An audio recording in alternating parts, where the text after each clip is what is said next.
Gales of November. Nothing could have prepared me for the unexpected changes that would happen as quickly as a flash flood and as unpredictable as a cold war. It was last fall.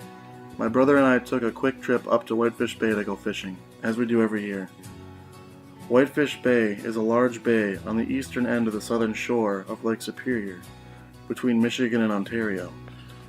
It is located between Whitefish Point in Michigan, about 10 miles north of Paradise, and the St. Mary's River at Sault. St. Mary on the southeast, on the Ontario side. The bay is bordered by the more rugged wilderness of the large Canadian Shield. The international boundary runs through the bay, which is heavily used by shipping traffic northbound from and southbound to the Soo Loch. The Whitefish Point Light marks the entry to the bay. Isle Palestine Light in the middle of the bay, and Point Iroquois Light lies near the mouth of the bay and the approach to the Soo Loch. We set out for a 3-hour drive. The drive was still, the brisk fall air being jet streamed through the window that was rolled down to let fresh air in. We finally got to the hotel and unpacked. It was nearing dinner time. So like any like-minded American would, we set out for the greasiest food we could find. We went to a place called Mike's Chicken and Seafood Bar. It was a pretty interesting eatery. Fast forward an hour and $40 and we were hobbling back to the car to get our poles. We got in and drove about 10 minutes down the shoreline to a pier on the breakwater. We unpacked our gear and walked to the edge. When we finally got comfortable and were admiring the orange sunset, both of our phones sounded off like a military platoon in our pockets. There was a severe storm watch that was just issued for that night, and as I read the warning, the air grew colder, and I could feel Mother Nature rearing her ugly head through the crisp clouds that hung like stage props in the sky.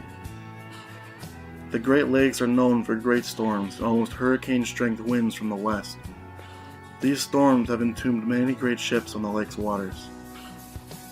I sat for an hour and watched as the weather slowly changed.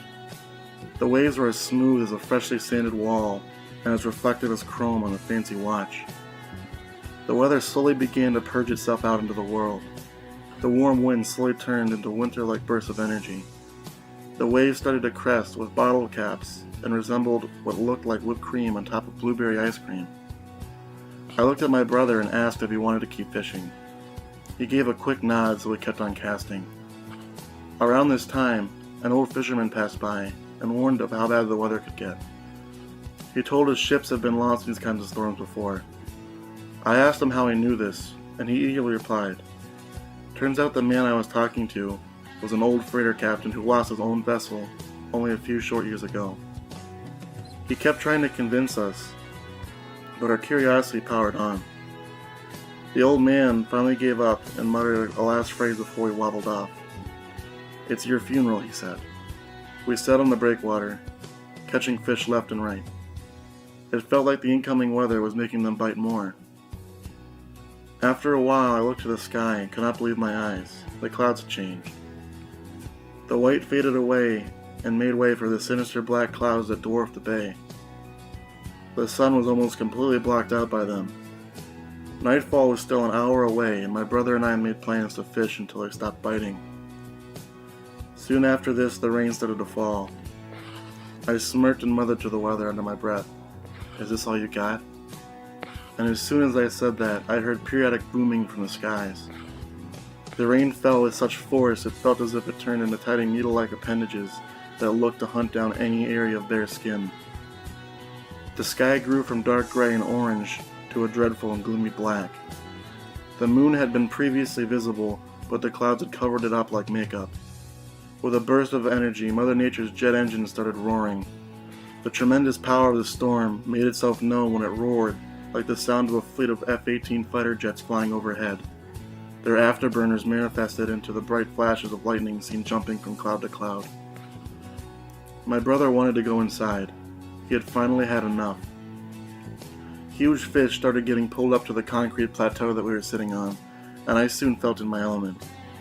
As a child, I had always wished storms upon my location. I love to see what the weather can do under the correct conditions. I admire how strong and unforgiving it can be, and I would willingly place myself outside as a kid. It was important to me to be able to stand up to something. The weather was the only thing I wasn't afraid of. Tonight was a grown-up version of that. My brother understood this too well and bolted for the car through the downpour. I sat alone for about 15 minutes. Soon I started to feel strange, like an energy was around me. Before I realized what was happening, a huge bolt of lightning came down a few hundred feet in front of me. I could feel the dryness in the air through the chilling rain. The shockwave hit like the blast of a bomber. I jumped straight off the bench, reeled in my line, and ran to the car. I felt weird after that, like I was warned for the last time not to test my luck. When I got back to the hotel, my brother asked why I ran back so fast. I told him it was because the fish had stopped biting and I was out of bait. Deep down, I felt like he knew what really happened. He would have given me a lot of crap for being afraid of a little burst of lightning. But I'll stay alive for another fishing endeavor, and that is okay with me.